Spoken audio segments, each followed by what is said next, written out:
Welcome to HQ Live. I'm Vicki Hoth in my home studio, and we have so many questions that we've been asked by you as customers on different things with Pro Stitcher, with our quilting machines, that we've reached out to our national educators and asked them to help, because they're out in the field, they're seeing your questions, and you're going to recognize some of those. So you will have the ability today to ask more questions or questions on the topic. You can type those questions in and we will help answer those for you.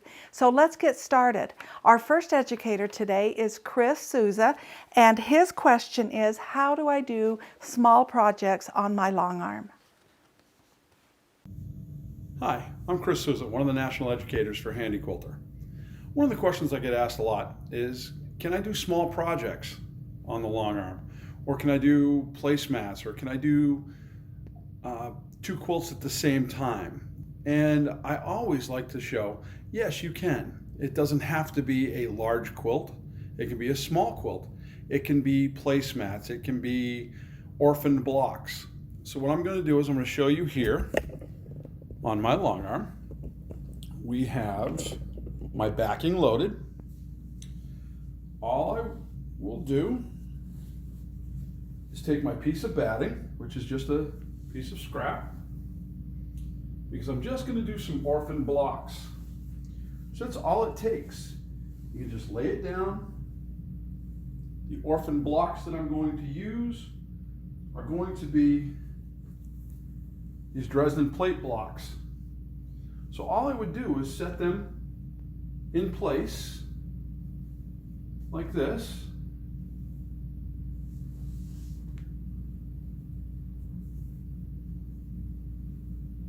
I would baste around my blocks. So I would baste around each one, and then I would proceed to quilt. Now, I could do it as an edge to edge. I could echo each one separately if I felt.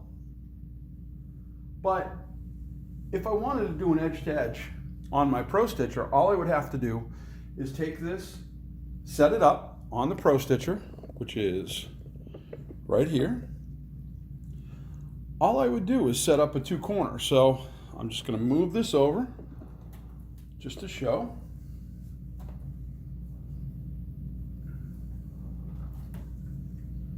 Adjust my blocks.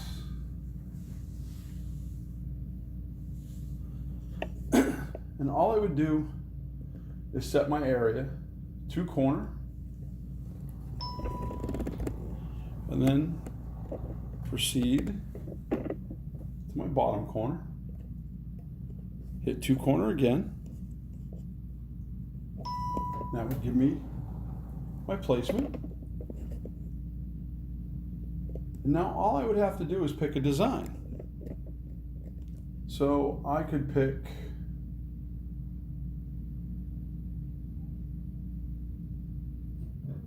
my design, and if I wanted to do that, I would just repeat it, fill it, and now I'm ready to go. So if you look at that, it is all ready to go in my space.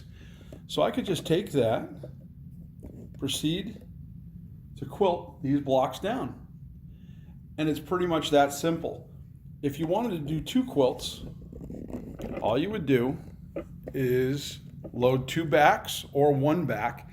A lot of times when I'm doing a smaller back, or a smaller quilt, I'll take two baby quilts and I will put them side by side. I'll use the same backing. So I'll load a wide back or my backings for both quilts. I will lay both my quilts down, baste them, and then I can do the same design side to side. And therefore you don't have to worry about doing anything else other than your quilting. It makes it very quick, very easy. Hopefully that's helped. Have a wonderful day. Thanks, Chris. That was great. Now we're moving on to Audrey Vrooman, and she's going to talk to us about how to baste quilts on our long arm. There's a lot of reasons that you'd want to baste a quilt on a long arm. Hi quilting friends, it's Audrey coming to you from Waterloo, Ontario. And today I'm going to share with you some information about basting your quilts in preparation for quilting. And you might say to yourself, well, basting, that's not a very glamorous subject. And no, it's not very glamorous, but because you never actually see the stitches. But basting has a huge impact on the end result of your project. So I'd like to show you when I was doing this particular sample, I just quilted without basting, and in that short 8-inch space, you can see that the quilt was drawn up by about a ½ an inch within that space. And so that's the whole purpose of basting. If I had basted this in place, then I would have had less distortion in the fabric, and I would have had a nice flat square quilt. That's the purpose of putting our basting into our quilts. So in preparation for basting, I do two things. I make sure that I have my channel locks ready, and I make sure that I have a specialty foot. I like to use the glide foot because it sits a little higher off the machine bed and glides along over the fabric and batting without creating any pinching or nasty little puckers or anything like that. And I set my machine for a 1/4 inch basting stitch. So using the channel locks, I will put a plumb line along the batting and then attach the quilt top lined up with the plumb line and quilt within and baste within the seam allowance along the top of the quilt. So now I know that I have the quilt top set on the frame squarely. And then to keep it in place, I will baste along each side of the quilt top to keep it nice and square in the throat space of the frame. Then what I do is each time I advance the quilt, I will put some stitching down each side of the quilt, some basting down each side of the quilt to make sure that the quilt stays square as I move along. And that's the kind of basting that I did in this quilt. It's great for using in edge to edge or with pantographs when you're doing free motion quilting. Another type of quilting is when you want to quilt in the center of a quilt. You want to start there, or you want to quilt around the quilt, but not necessarily within one throat space. You want to be able to move from one throat space to another. And that type of quilting approach takes a different type of basting approach. And for that, I like to change my needle size. I go down to the smallest needle that my thread that I'm using will handle, so that I make fewer holes in the quilt and they're less visible. And I also use that as a great time to use up any leftover bobbins or leftover cones or spools that I have, because I know that the basting is going to be taken out. And what we're talking about here is starting somewhere, some random place on the quilt, and being able to quilt in any space that you like, to move back and forth on the frame and quilt in any space of your choice.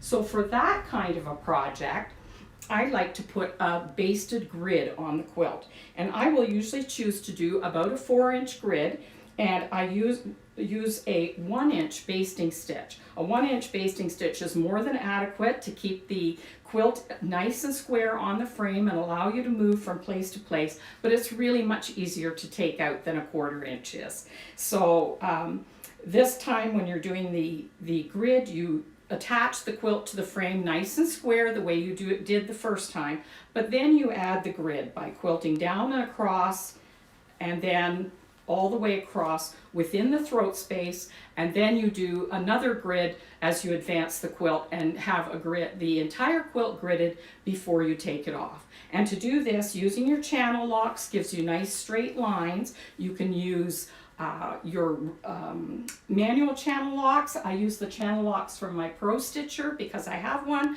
but another thing is the electromagnetic channel locks, which are great if you do a lot of straight line modern quilting or a lot of quilt basting. And the third type of basting is when you're going to prepare a quilt for off-frame quilting. And off-frame quilting is used by people who do sit-down quilting at a stationary long arm or at a domestic sewing machine, or sometimes people even like to have their quilts that they plan to hand quilt basted because it saves them a lot of time and it saves them a lot of ergonomically. It's a lot easier on their body than getting down on the floor. And again, I use the same approach. I attach the quilt squarely to the frame to get it nice and flat. And then I apply a grid the same way that I did for random quilting. But this time I switched to a 2-inch stitch length. And the reason I switched to a 2-inch stitch length is because it'll be a lot easier to take off, and also quilts that are quilted off the frame are not subjected to the same kinds of stresses as quilts that are quilted on the frame are.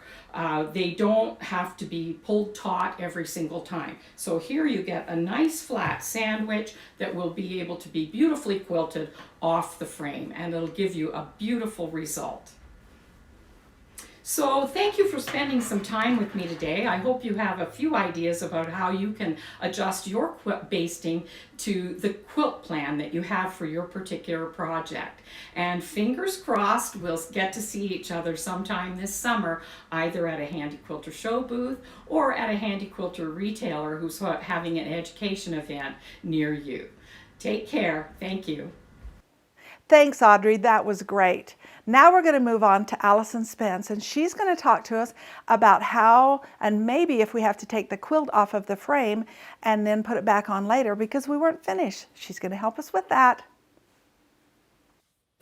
Hi, I'm Allison Spence from Meadow Rose Quilting. I'm a Handi Quilter educator, and today I want to answer a question that somebody has sent in.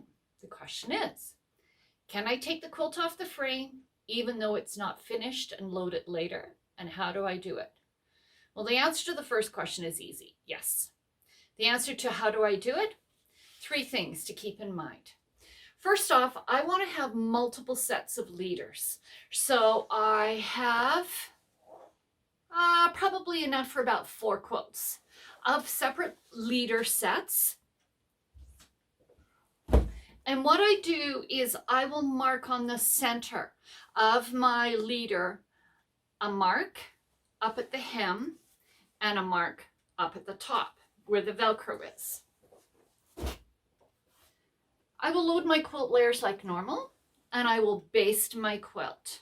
So just horizontal rows, 1/2 inch stitch length, about 4 to 6 inches apart across the whole width of the quilt, top to bottom.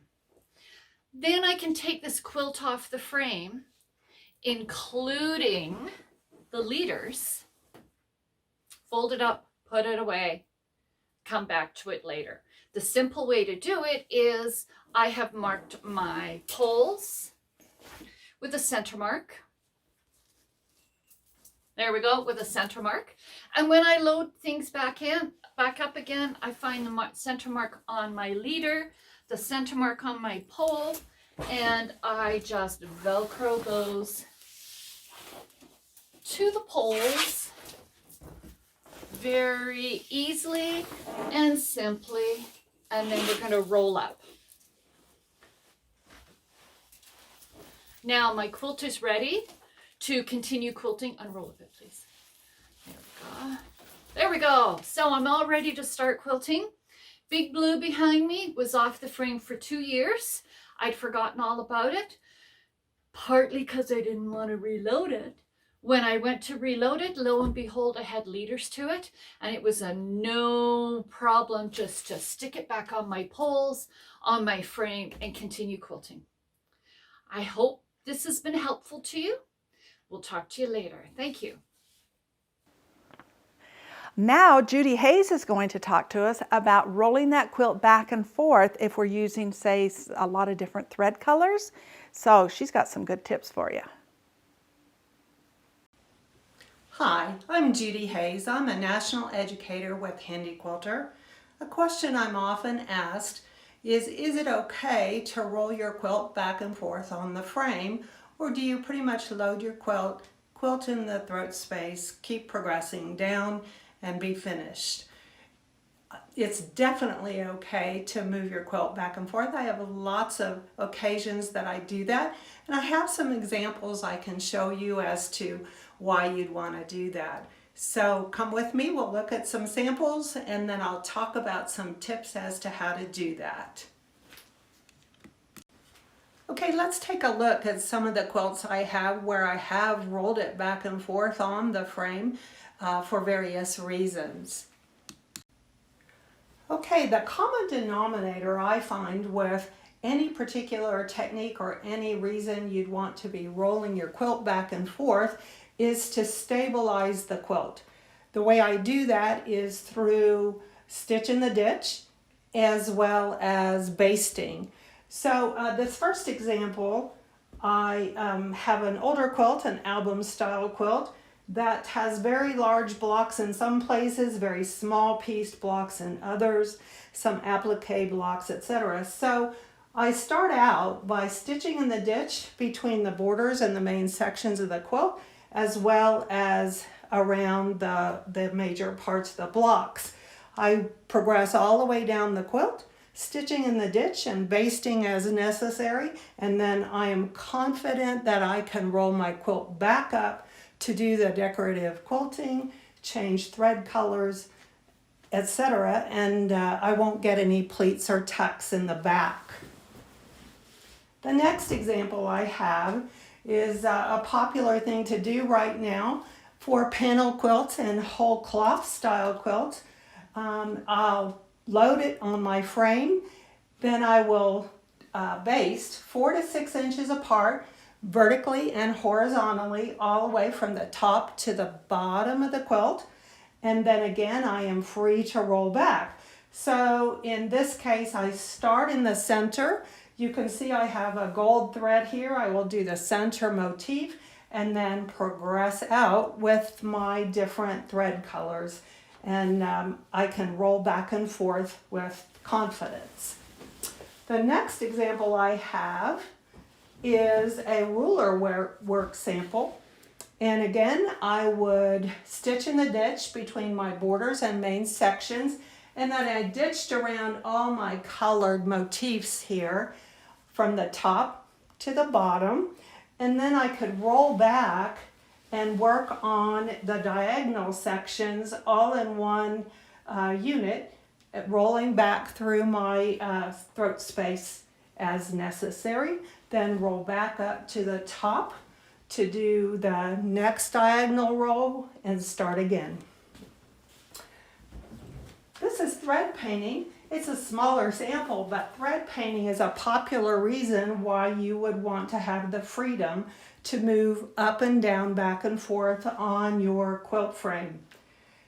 I did one color thread, did any of the stitching I wanted to do in that particular thread color, and then I could roll back. Now this one's small enough that I could do the thread painting portion in one throat space, but if you had a larger sample, that's exactly what you would do.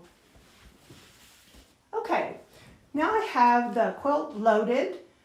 This is a panel, and panels are very popular. So if I had borders or other piece sections around this panel, I would stitch in the ditch between the borders and the panel. Then through the panel itself, or any large open spaces, I like to baste 4 to 6 inches apart, or in this case it was kind of a narrow panel, so I basted a little more closely. So I did that all the way down to the bottom, and now I'm going to get ready to finish off the bottom and make it stable so that I can move back up to the top. When I get to the bottom of my quilt, I like to stabilize the bottom and ensure that it's square, just like I did at the top when I loaded it. When we load a quilt, we like to have a nice square reference line if you have channel locks, or a way to make sure that that is plumb with your poles, parallel with your poles. You'll stitch your reference line in your batting, match up your quilt top, and then baste it down. That's kind of the same premise at the bottom. I have channel locks built into my Pro Stitcher, so I can easily come to the bottom and do a reference line. So what I will do is unpin like every other pin from my leader.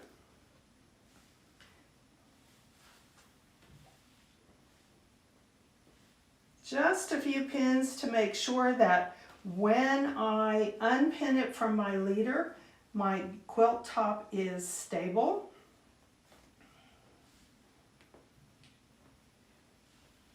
Okay, so now I'm confident in removing these pins from my leader.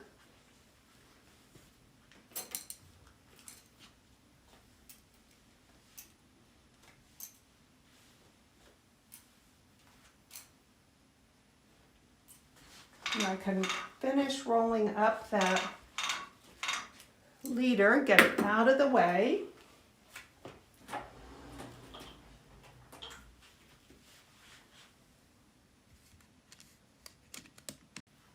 Okay, I've removed all the rest of my pins, gotten my leader out of the way, so then I can start my basting stitch.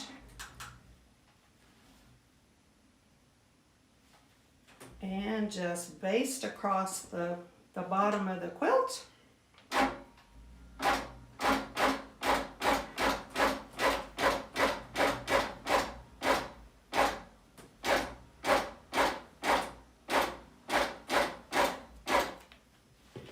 And I'm ready and stable, and I can confidently roll back and forth without worry that I'm going to have pleats or tucks.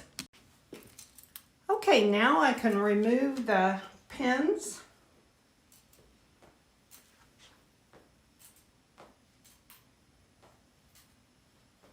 And in most cases, I would go ahead and finish basting the sides and probably another row here. But now the only thing that's attached is the back of my quilt, and it is stable. I can roll back and forth to do any of the things that I need to do at the top. If I were totally finished with this quilt, I would finish advancing to this, roll this up. Let me move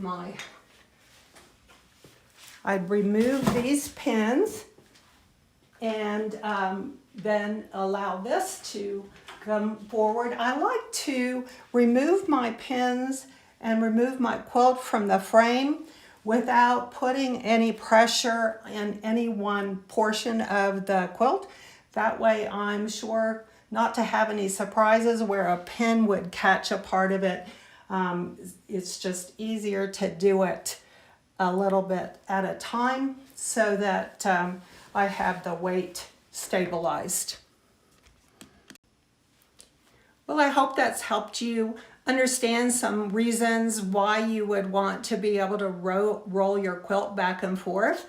As long as you've stabilized your quilt with basting or stitch in the ditch techniques around borders and blocks, it's very easy to do and rewarding to be able to do different techniques, Pro Stitcher, ruler work, free motion, in various areas of your quilt, to change thread colors.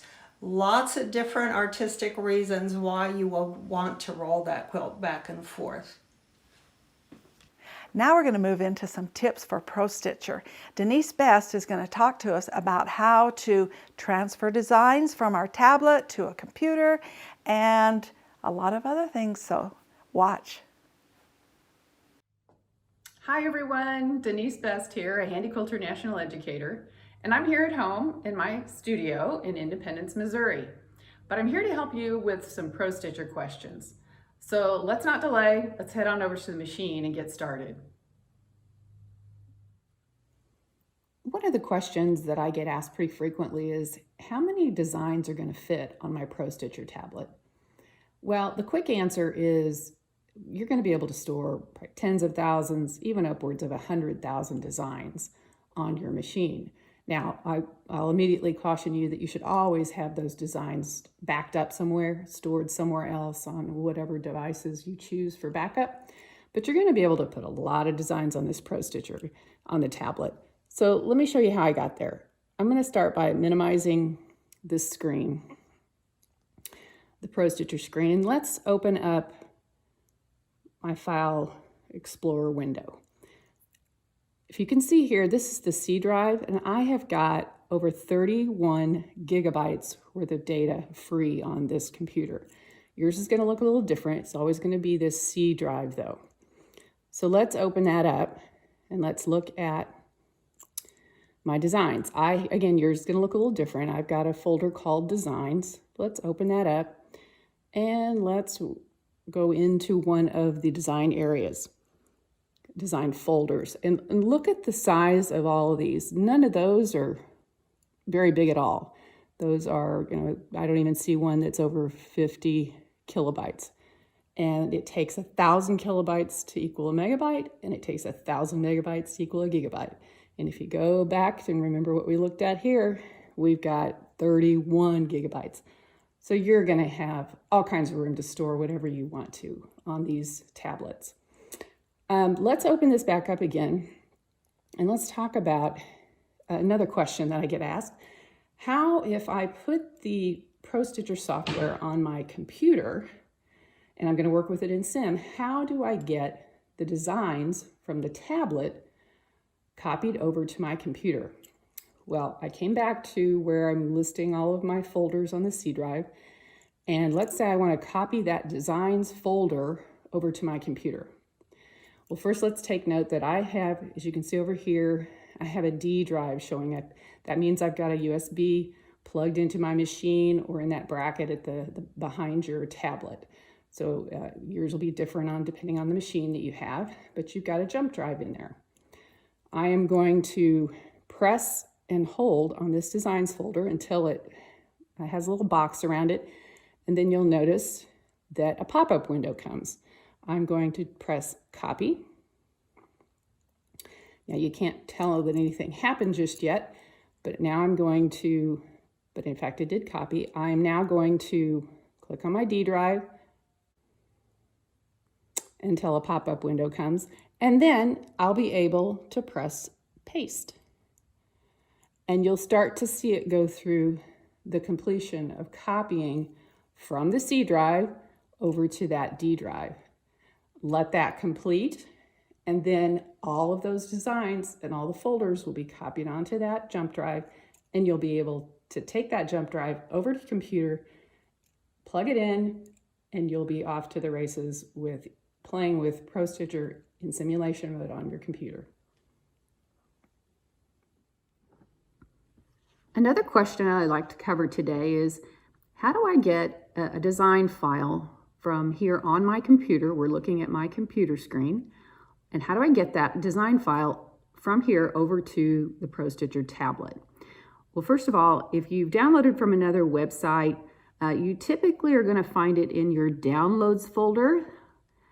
So check there if you're looking for where that design might have downloaded to.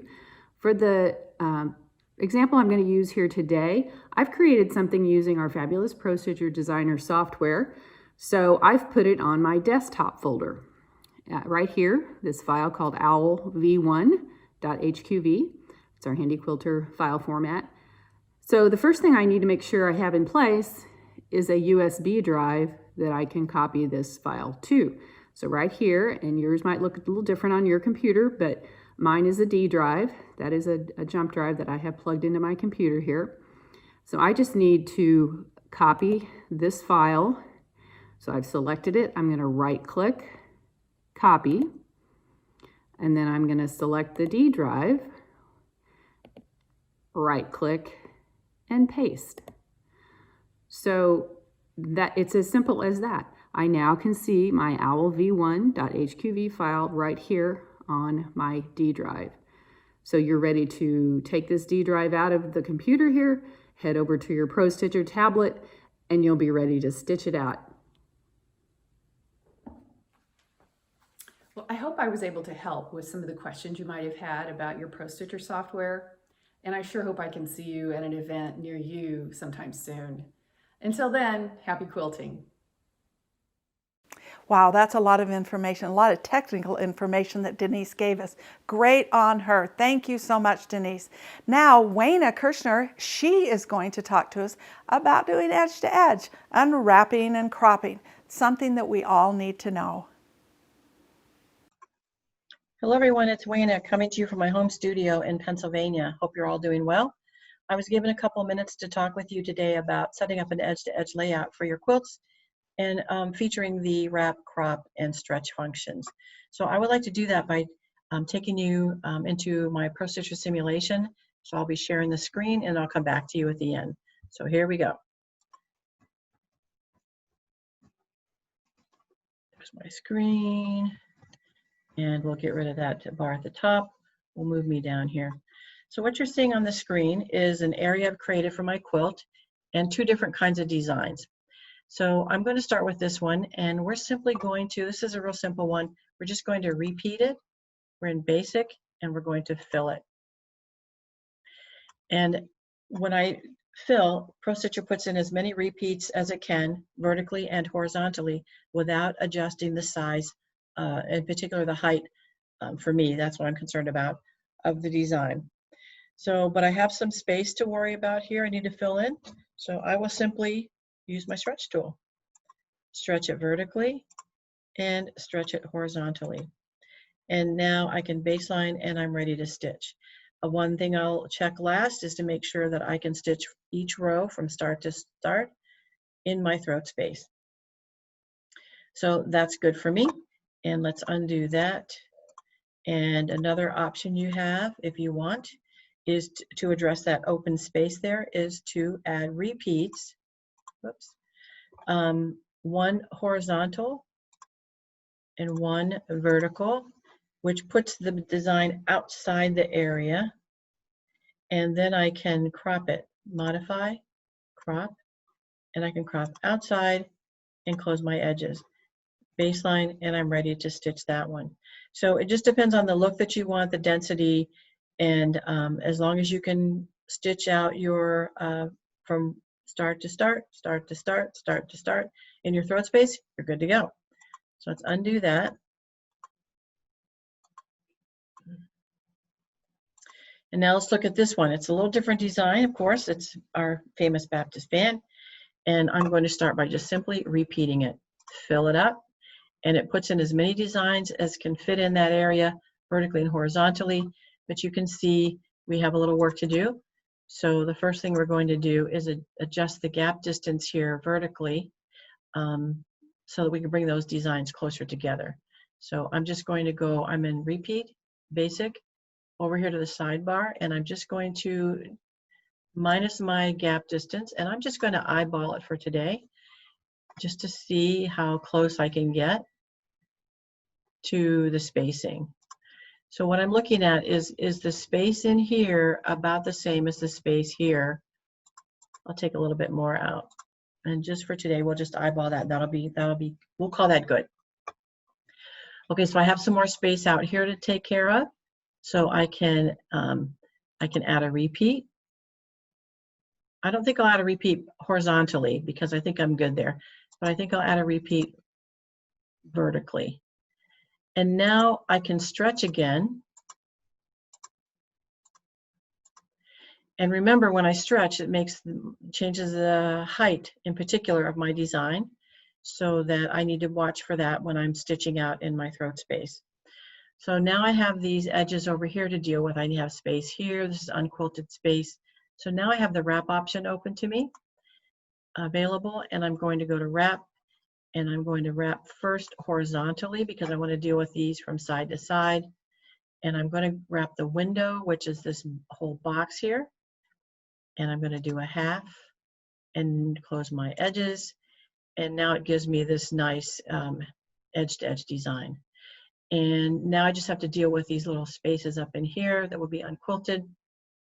So I'll go to the vertical, I'll wrap the window once again, and there I have, it has split the design. I don't really like how that's too low. I want this up closer to the top. So watch what happens. When I did the window half a wrap, it brought half the design up. But now I'm just going to use my arrows to come up. And that looks good to me.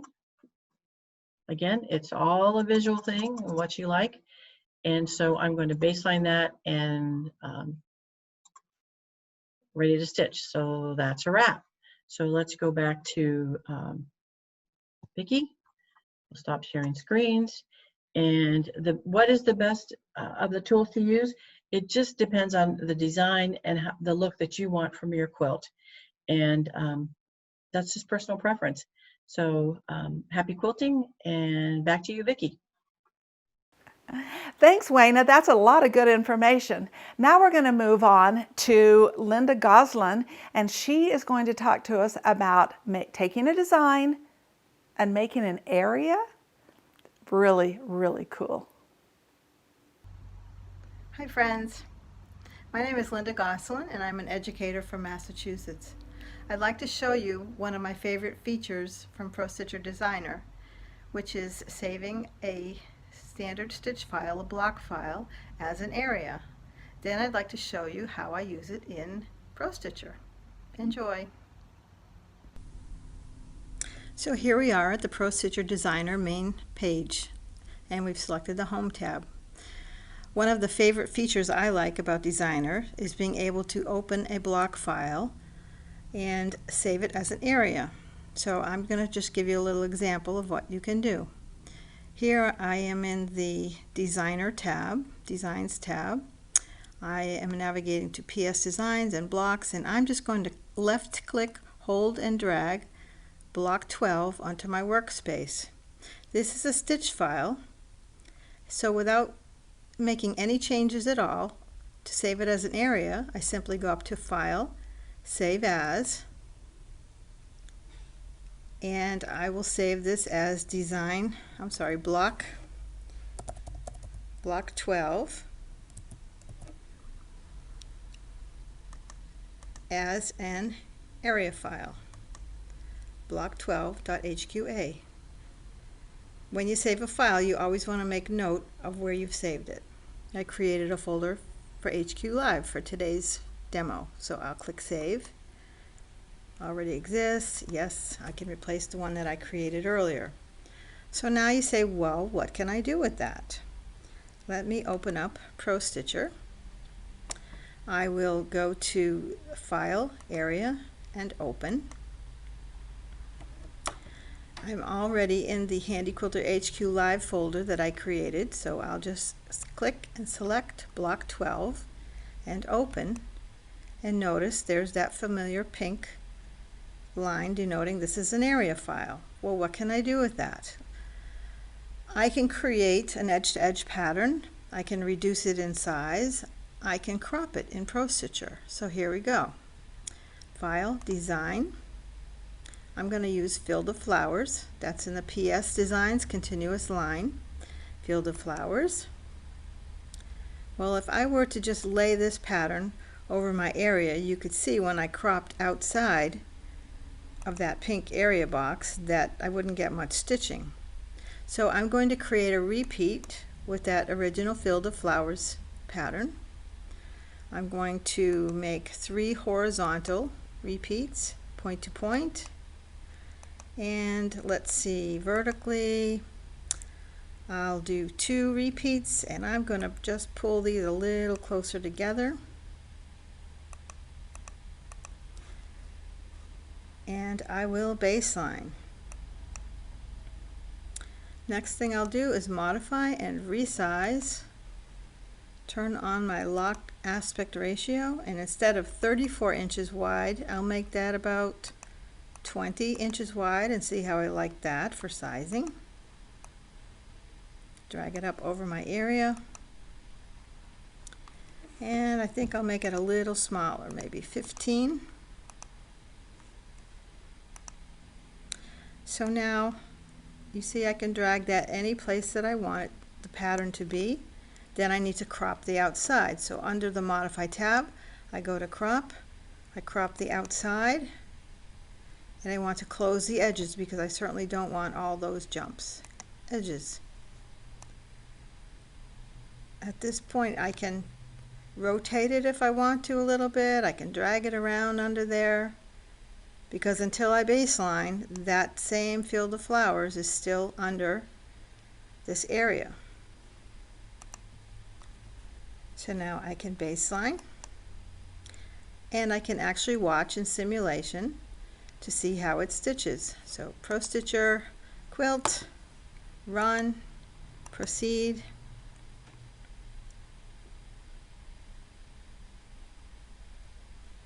Resume.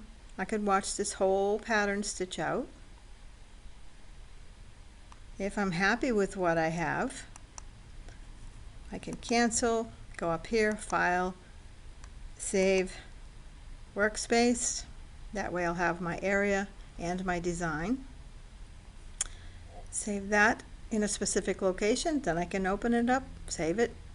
Open it up, resize it, stitch it, or just save my area, put in different repeats.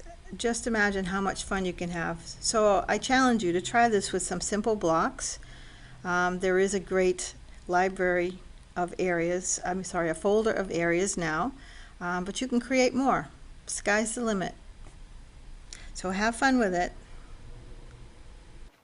Thanks, Linda. That's a really good tip. Who knew you could do that? Okay, now we're moving on to Mary Beth Crapel, and she is going to talk to us about recording our name with Pro Stitcher. If you ever wanted to quilt your name into your quilt, but you don't feel confident, she's going to help you with that. Hi Vicki. Hi everyone. Thanks for asking that question. It's a really good one. It's so much fun to play with the record mode in Pro Stitcher. You can record all kinds of things. But one of the fun things to record is your signature, so that you can put it on lots of quilts. You're going to be using your signature on lots of quilts, so you want it to look really good. So take a few minutes to create that design for yourself. So what I did was I loaded up just a scrap of fabric, a little sandwich here. I used my channel lock to stitch a straight line across so that my signature would be straight. And I just used a marker to write the name that I wanted to record. And I practiced a few times going over that name so that I would have that muscle memory going on.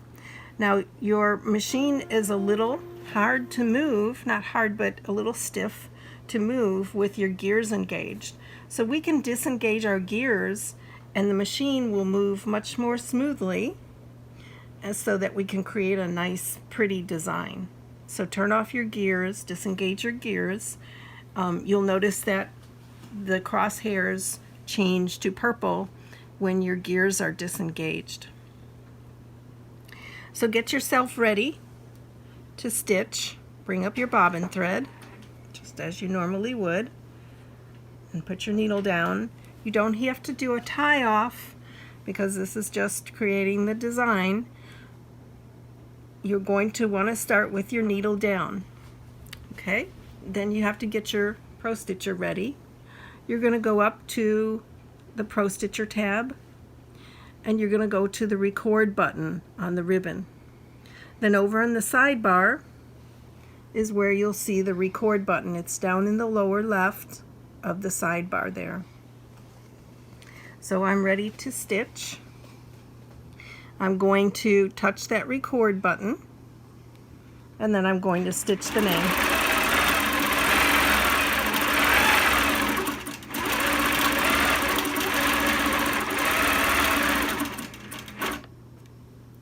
And then as soon as you stop stitching, go ahead and turn that record button off.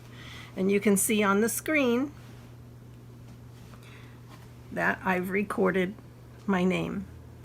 So if you're happy with it, then you'll go ahead and save it. So to save it, you'll go up to File tab and then the Save button and choose Selected, and then choose the folder that you're going to put it in.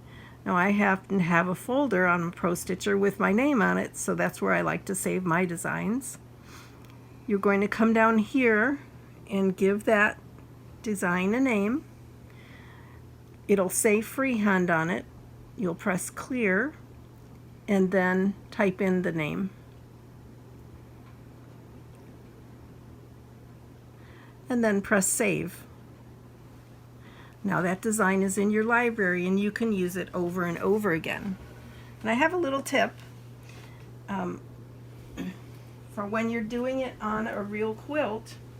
You know, it will look fine on the front, but on the back it will be backwards. So what I do is, let's pretend that this is a quilt that I've been working on and I've quilted it and now I'm at the last pass. Before I stitch that last pass of quilting, I'm going to take my quilt and I'm going to flip it up to expose the batting and the backing. And then I will go to my Pro Stitcher, and with my design selected, I'll press the Modify tab and then the Rotate button. And over in the sidebar, I will press the Mirror button. And when I do that, that word is going to flip. Oh, we've got to hit refresh. Let's just get this over where we can see it. There we go. So you see now my word is backwards. And then I will stitch that on the batting and the backing only. Once I have that stitched, then I'll flip that quilt back over and I'll complete my quilting. Here's an example of that. This is a little doll quilt that I made for my granddaughter, and this is the front. And then if I flip it over, I can show you down at the bottom, I stitched the words "Grandma loves you," and I stitched it just on the batting and the backing, and I stitched it backwards. So you don't see it at all on the front, you just see the quilting, and on the back you see the label or the words. So it's a fun little technique that you can add things to the back of your quilt. So I hope you enjoyed learning how to record your signature. Happy quilting. That was so much valuable information. And do you know what? It will be recorded for you so that you can go back and watch this again and again. Because sometimes we forget things and we think, I know, where did I see that? So subscribe to our YouTube channel, the Handi Quilter YouTube channel, so that you can go back and you'll get notifications of all the videos that we're doing. So join us again next month for another fun HQ Live. See you then.